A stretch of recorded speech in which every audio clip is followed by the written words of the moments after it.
மர்ம நபர்களால் தீயிட்டு எரிக்கப்பட்ட சுற்றுலா படகு உரிமையாளருக்கு 25,000 ரூபாய் காசோலையும், தேயவலம்புரி சுந்தர விநாயகர் கோவில் ஒருகால பூஜைக்கு 20,000 ரூபாய் கசோலையும் முதல்வர் நிவாரண நிதியிலிருந்து உப்பளம் தொகுதி சட்டமன்ற உறுப்பினர் அனிபால் கென்னடி பெற்றுத் தந்தார். புதுச்சேரி உப்பளம் தொகுதிக்கு உட்பட்ட பகுதியில் வாழும் நிலவு என்பவர் சுற்றுலா பயணிகள் பயணம் செல்ல படகு தயார் செய்து வைத்திருந்தார்.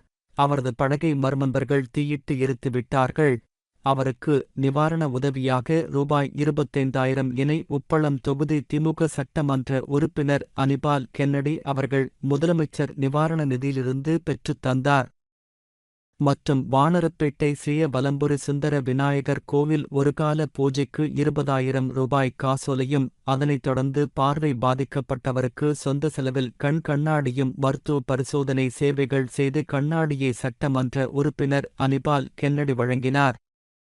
தொகுதி செயலாளர் சக்திவேல், காங்கிரஸ் செயற்குழு உறுப்பினர் ராஜ்குமார், கழக துணை செயலாளர் ராஜி மற்றும் நிசார், மாநில பிரதிநிதி கணேசன், மகளிர் அணி ஜோசின், திமுக பிரமுகர் செழியன், கிளை செயலாளர்கள் செல்வம், காளப்பன், ராகேஷ், கழக சகோதரர்கள் கவி, மோரிஸ், ரகுமான் ஆகியோர் உடன் இருந்தனர்.